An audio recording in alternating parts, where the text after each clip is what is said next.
स्वागत है आप सभी का हमारे यूट्यूब चैनल एंजल एकेडमी में। आज हम क्लास 8 का मॉडल सेट लेकर आए हैं। अगर आप लोग अभी तक हमारे चैनल को सब्सक्राइब नहीं किए हैं तो आप लोग हमारे चैनल को सब्सक्राइब कर लीजिए ताकि हमारे वीडियो का नोटिफिकेशन आप लोग को मिलता रहे। आज हम लोग क्लास के मॉडल सेट को हल करेंगे। ये क्वेश्चन एग्जाम के लिए बहुत ही इम्पोर्टेंट है। चलिए, तो पहला क्वेश्चन है मेरा कि सबसे छोटी पूर्ण संख्या कौन सी है। तो सबसे छोटी पूर्ण संख्या 0, तो ऑप्शन नंबर 2 सही होगा। फिर क्वेश्चन नंबर 2 है 5 का व्युत्क्रम क्या होगा। तो 5 का व्युत्क्रम 1/5। 19 का वर्ग क्या होगा। तो आप सभी लोग जानते हैं कि 19 का वर्ग 361 होता है। तो ऑप्शन नंबर 2 इसका सही आंसर है। 900 का वर्गमूल, 900 का वर्गमूल, तो 9 का वर्गमूल होता है 3 और डबल जीरो रूट के अंदर तो सिंगल जीरो बाहर आ जाएगा तो 30। ऑप्शन नंबर 1 सही होगा। फिर है 11 का घन कितना होगा, यानी 11 का पावर 3 करेंगे तो 11 गुना 11 गुना 11 तो आ जाएगा मेरा 121 गुना 11, अब आ जाएगा 1331। तो ऑप्शन नंबर 3 मेरा सही आंसर है। क्वेश्चन नंबर 6 देखिएगा, बोला है कि 8/27 का घनमूल होगा। तो 8/27 का घनमूल क्या होगा। तो 2/3 होगा। तो ऑप्शन नंबर 1 2/3 सही है। अब क्वेश्चन नंबर 7 है 5 का क्यूब का सही मान। 5 का क्यूब का सही मान यानी 5 को 3 बार मल्टीप्लाई करेंगे तो कितना आएगा। तो 5×5 = 25 गुना 5, सॉरी यहाँ पे मिस्टेक हो गया, ये 25 आएगा गुना 5 तो 25×5 हो गया 125, यानी ऑप्शन नंबर 2 125 सही आंसर है।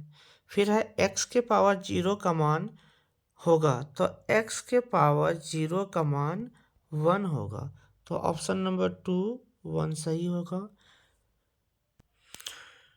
क्वेश्चन नंबर 9 है एक संख्या AB का विस्तृत रूप है। AB का विस्तृत रूप, चलिए देखते हैं। AB का विस्तृत रूप, तो मेरा B जो है वो इकाई अंक है और ये जो है तिहाई है। तो तिहाई में 10 का मल्टीप्लाई होता है तो A × 10 + B तो हो जाएगा 10A + B। तो आ गया मेरा ऑप्शन नंबर, देखिए B मैच कर रहा है 10A + B, ये सही आंसर है। कौन सी संख्या 3 से विभाज्य है। तो कौन सी संख्या 3 से विभाज्य होगी। तो वैसी संख्या 3 से विभाज्य होगी जिनके अंकों के सम 3 से विभाज्य होते हो। तो देखिएगा ऑप्शन नंबर पहला जो है ये 120, इनके संख्या के अंकों को सम कीजिएगा तो 3 आता है और 3 3 से पूरा कट जा रहा है, विभाज्य है, इसलिए 120 होगा इसका सही आंसर। निम्न में कौन एक पदी व्यंजक है, यानी किस व्यंजक में सिर्फ एक पद है। तो ऑप्शन नंबर 2 इसका सही आंसर है। क्वेश्चन नंबर 12 -2xy का संख्यात्मक गुणांक क्या है। आगे देखिए इसका ऑप्शन नंबर बी सही है। तो ऑप्शन नंबर बी सही करेंगे। Question number 13 A² -2ab -2ab + b² का गुणनखंड। तो ये तो सिंपल सी फार्मूला आ गया अलजेब्रा का, a - b का होल स्क्वायर। तो a - b × a - b, तो option number 2 a - b × a - b सही है, ठीक है। क्वेश्चन नंबर 14 है x² - 9 का गुणनखंड ज्ञात कीजिए। तो ये x² - 9 को हम 3 का स्क्वायर लिख सकते हैं और ए स्क्वायर माइनस बी स्क्वायर का फार्मूला होता है ए माइनस बी का होल इंटू ए प्लस बी का होल। तो यहाँ पे हो जाएगा x minus 3 into x plus 3। तो ऑप्शन नंबर मेरा पहला x plus 3 into x minus 3, option number 1 सही हो जाएगा। क्वेश्चन नंबर 15, 3x प्लस 2 बराबर 5 में x का मान क्या होगा। 3x प्लस 2 बराबर 5 है तो x का मान निकालना है। तो यहाँ देखिएगा 3x बराबर 5, 2 बराबर के इस साइड में प्लस में तो इधर गया तो माइनस में हो गया। तो 3x बराबर निकल के आया 3, तो x बराबर हो जाएगा 1। तो इसका ऑप्शन नंबर 1 सही है। अब चलिए नेक्स्ट क्वेश्चन है, 3 लगातार पूर्णांकों का योगफल 51 है तो पूर्णांक होगा। तो इसका हम सीधा ऑप्शन को सम करके भी देख सकते हैं, क्योंकि सब में 3-3 डिजिट दिया हुआ है, 3-3 अंक दिए हुए हैं, तो हम इसको तो जोड़ के भी देख सकते हैं। जैसे पहला ऑप्शन है मेरा 15, 16, 17। अब इसको अगर सम करते हैं तो आता है 5 और 6 11 प्लस 7 18 का 8 बचा 1, 1 2 3 और 1 हो गया 4, 48। तो ऑप्शन नंबर ए गलत है। दूसरा देखते हैं 16 प्लस 17 प्लस 18, तो हो गया मेरा सम करने पर यहाँ पे देखिएगा 6 और 7 13, 13 और 8 21 का 1 बच गया 2 और 1 2 3, 3 और 2 जोड़ेंगे तो हो गया 5, यानी कि मेरा इसका ऑप्शन नंबर बी सही होगा। क्वेश्चन नंबर 17, 40 का कितना प्रतिशत 16 है। तो 40 का कितना प्रतिशत 16 है।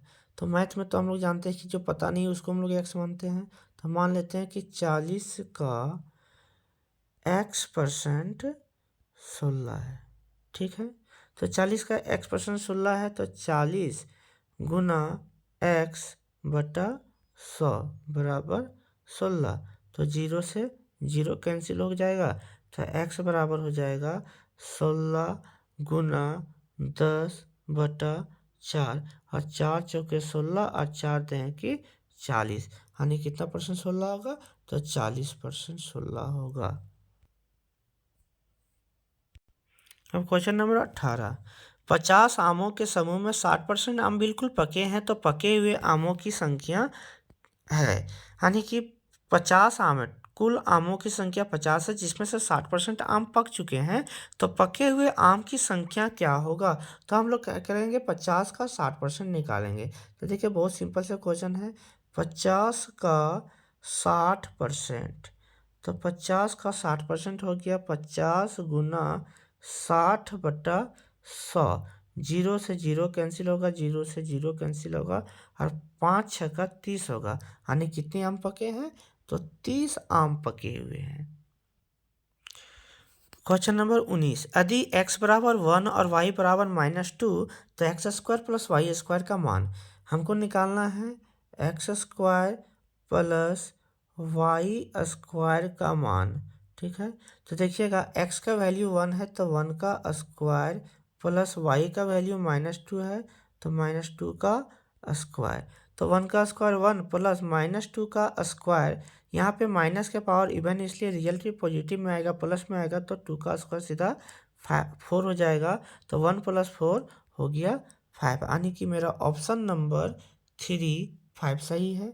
अब बोला 7 का घन का इकाई अंक क्या होगा। 7 के घन का इकाई अंक, तो 7 को 3 बार मल्टीप्लाई करेंगे और इसके घन की इकाई अंक को देखेंगे, इकाई अंक को देखते हैं। तो देखिएगा 7 7 49 गुना 7 9 63, कितना आ रहा है, इकाई पे 3 आ रहा है, तो इसका ऑप्शन नंबर 3 सही हो जाएगा। आगे देखिए क्वेश्चन नंबर 21 है, एक घड़ी का अंकित मूल्य 2000 रुपया है, इस पर 10% बट्टा दिया जाता है, तो विक्रय मूल्य क्या होगा? बट्टा का मतलब होता है डिस्काउंट, डिस्काउंट कर दिया जाता है, यानी कि किसी घड़ी का मूल्य जो है वो 2000 रुपये है और उसका 10% बट्टा किया जाता है, यानी डिस्काउंट दिया जाता है कस्टमर को, तो वह कस्टमर को कितने रुपये में बेचेगा? तो चलिए सबसे पहले हम लोग क्या करेंगे कि 2000 का निकाल लेते हैं हम लोग 10%।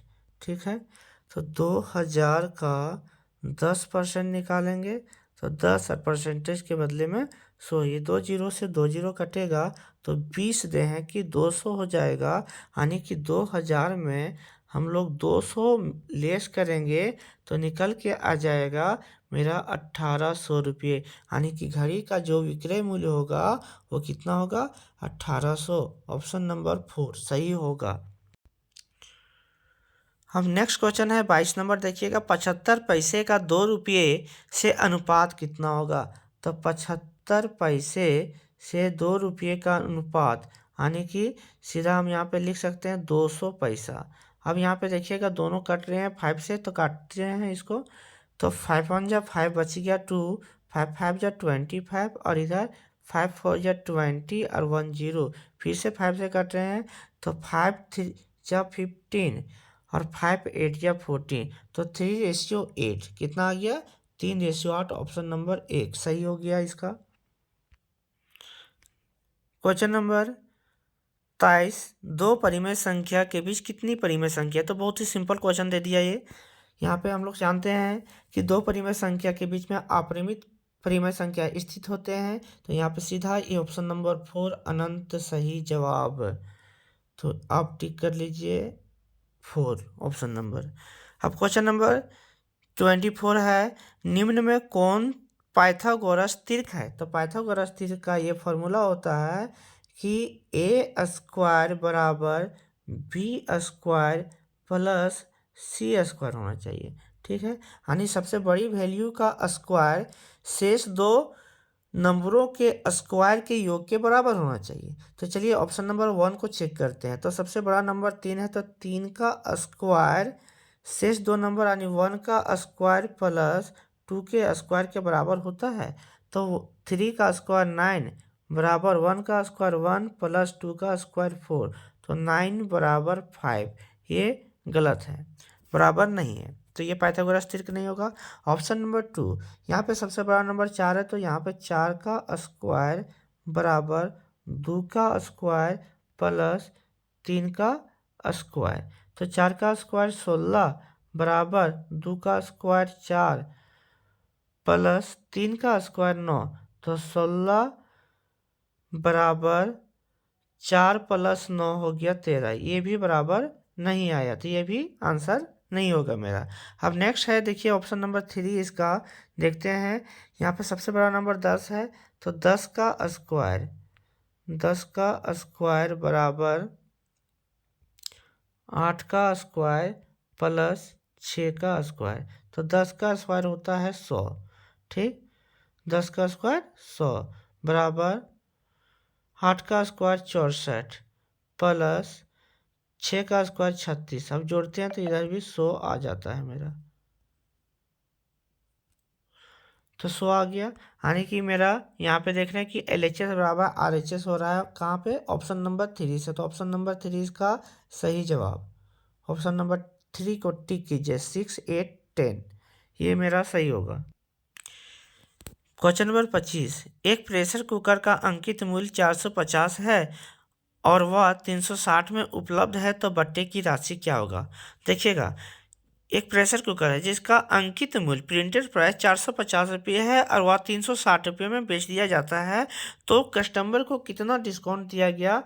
तो सीधा सी यहाँ पे क्या करना है कि 450 में माइनस कर देना है 360 को, तो 0 में 0 गया तो 0 बच गया, और यहाँ पे देखिएगा 15 में से 6 चला गया तो बच्चा 9 और 3 में 3 गया तो कट गया, यानी कितना रुपया डिस्काउंट किया गया?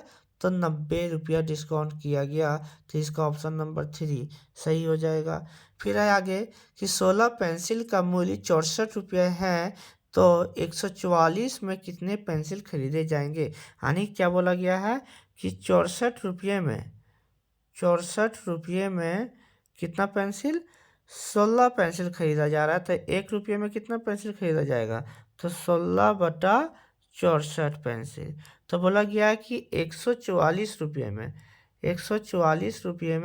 कितना पेंसिल खरीद सकते हैं। तो क्या करेंगे, 16/64 का मल्टीप्लाई कर देंगे 144 से, तो हो जाएगा यहाँ पे 16 × 4 = 64, 4 से कट गया। और यहाँ पे देखिएगा फिर 144 को डिवाइड करेंगे 4 से, तो 4×3 = 12, 4×3 = 12 बचा 2, और 4×6 = 24। यानी कितना पेंसिल, तो 36 पेंसिल खरीद सकते हैं।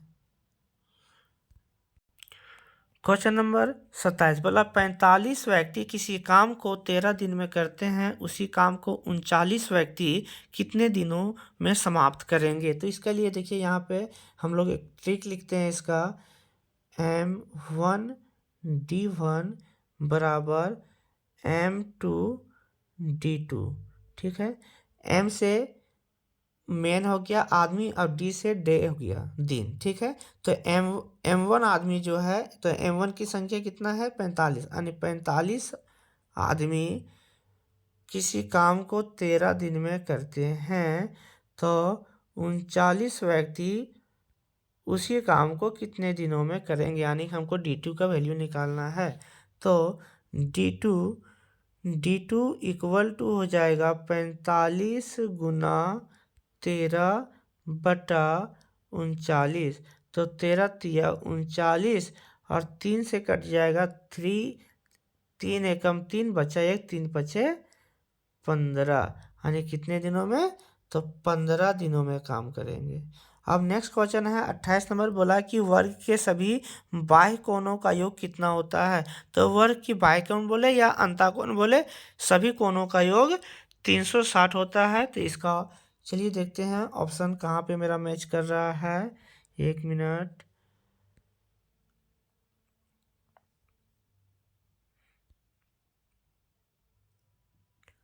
मेरा देखिए इधर आ गया 360, ऑप्शन नंबर 1 सही है। ठीक है, क्वेश्चन नंबर 29, 500 रुपये का 5% वार्षिक दर से 2 वर्ष का साधारण ब्याज क्या होगा। सिंपल से क्वेश्चन, सिंपल इंटरेस्ट पूछ दिया। देखिए इधर फॉर्मूला इसका P × R × T/100, ये हो गया। P का वैल्यू 500 × R का वैल्यू रेट है 5, टाइम है 2/100। 2 0 से 2 0 कैंसिल, तो 5×5 = 25, और 25×2 = 50।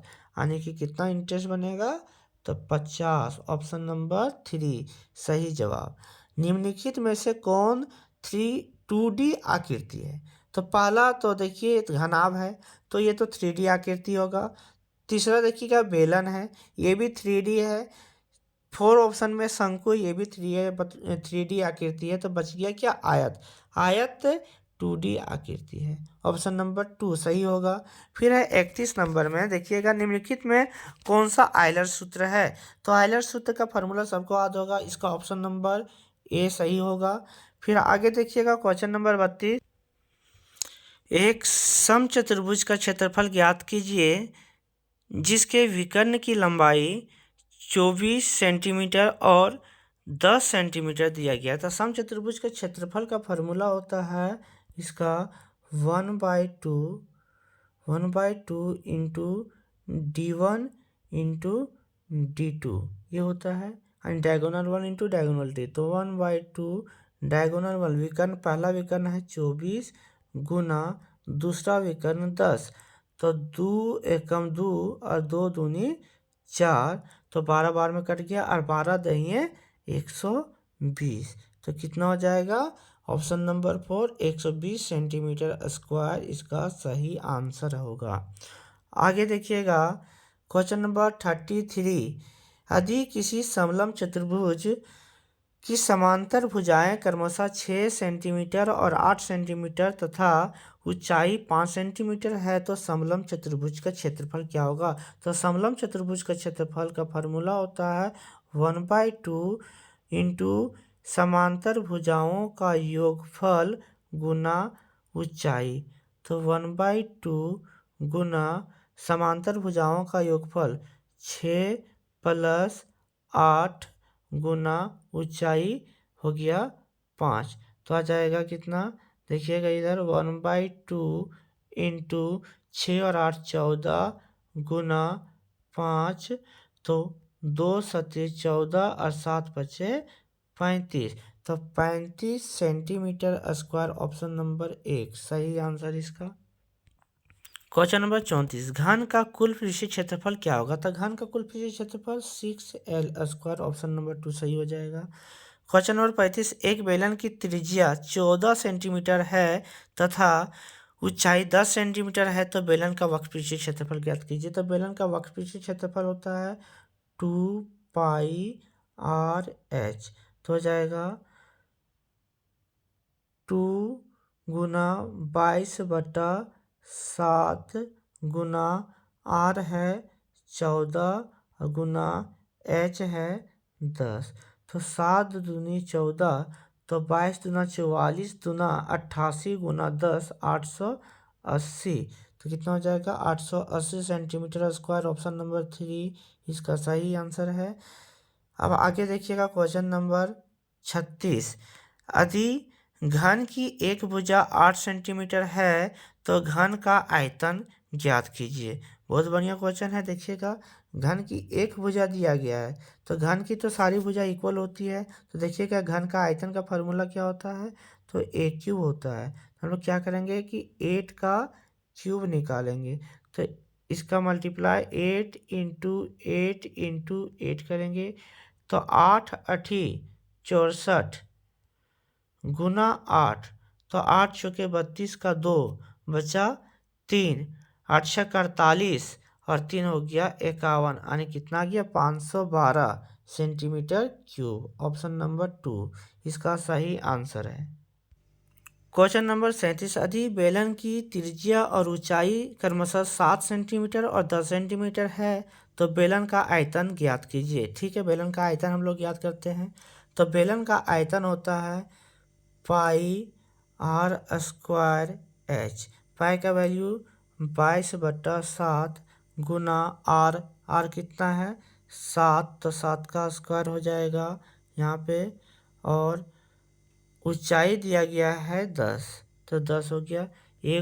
7 से 1 7 कट गया तो बचा कितना 17। तो हो गया क्या यहाँ पे 22 × 7 × 10। तो मल्टीप्लाई करते हैं 7 दूनी 14 बचा 1, 7 दूनी 14 और 1 15, 154 गुना 10। तो हो जाएगा 1540 सेंटीमीटर क्यूब। तो 1540 centimetre cube option number A मेरा सही है। आगे देखिएगा क्वेश्चन नंबर 38, घनाभ का आयतन ज्ञात कीजिए। यदि घनाभ की लंबाई चौड़ाई और ऊंचाई क्रमशः 6 मीटर 3 मीटर और 2 मीटर है। ठीक, तो घनाभ का आयतन जो होता है वह L × B × H होता है। तो L का वैल्यू दिया है 6 गुना B का वैल्यू 3 गुना H का वैल्यू दिया है 2। तो 6 × 18 और 18 दूना 36, तो कितना होगा 36 मीटर क्यूब। तो 36 मीटर क्यूब ऑप्शन नंबर 2 मेरा सही है। अब बोला गया है क्वेश्चन नंबर 39 में कि घन में कुल कितने किनारे होते हैं। तो घन में कुल कितने किनारे होते हैं, तो घन में कुल 12 किनारे होते हैं। ठीक है। क्वेश्चन नंबर 40, 4 का मिलान चिन्ह ज्ञात कीजिए। तो 4 का मिलान चिन्ह ऑप्शन नंबर ए सही होगा। वर्ग अंतराल 30 और 40 का वर्ग चिन्ह ज्ञात कीजिए। तो वर्ग चिन्ह कैसे निकाला जाता है, तो वर्ग अंतराल के ऊपरी सीमा और निम्न सीमा को जोड़ेंगे और 2 से डिवाइड करेंगे, यानी 30 + 40/2 करेंगे तो हो जाएगा 70/2। तो आ गया कितना 35। तो 35 ऑप्शन नंबर 4 सही हो जाएगा। वर्ग अंतराल 20 और 30 की माप क्या होगा, माप तो क्या करेंगे कि ऊपरी सीमा में निचली सीमा को घटा देंगे, यानी 30 में से घटा देंगे 20 को तो आ जाएगा 10। तो इसका ऑप्शन नंबर 1 10 सही हो जाएगा। क्वेश्चन नंबर 43 है, आंकड़ों के सबसे बड़े एवं सबसे छोटे प्रश्नों के अंतर को क्या कहते हैं। ठीक है, तो देखिएगा इसका ऑप्शन है पहला वर्ग अंतराल, 2 में है बारंबारता, वर्ग चिन्ह और परिसर। क्वेश्चन क्या था कि आंकड़ों में सबसे बड़े और सबसे छोटे मान के अंतर को क्या कहते हैं, तो इसका ऑप्शन नंबर 4 परिसर हो जाएगा। 4 पे टिक करिए। ठीक, वृत्त आलेख का दूसरा नाम क्या है। वृत्त आलेख का दूसरा नाम क्या है, तो वृत्त आलेख का जो दूसरा नाम देखिए इस तरह से कुछ फिगर बुक में दिया हुआ है, यहाँ पे देखिएगा इस तरह से दिया हुआ होता है। तो इसका दूसरा नाम क्या है, तो इसका दूसरा नाम पाई चार्ट है। ठीक है, वृत्त आलेख को पाई चार्ट बोला जाता है। अब क्वेश्चन नंबर 45 है कि दो सिक्के को एक साथ उछालने से हमें कुल कितना परिणाम प्राप्त होगा।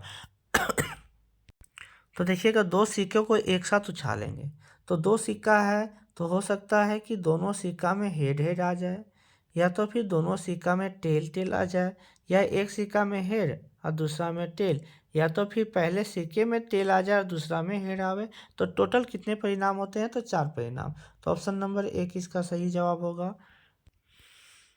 क्वेश्चन नंबर देखिएगा 46, जब एक पासे को फेंका जाता है तो उसके सतह पर एक सम संख्या आने की प्रायिकता होगी। तो पासे पे जो नंबर अंकित होते हैं, लिखे होते हैं, वो क्या क्या होते हैं, तो 1 2 3 4 5 6 ये होता है।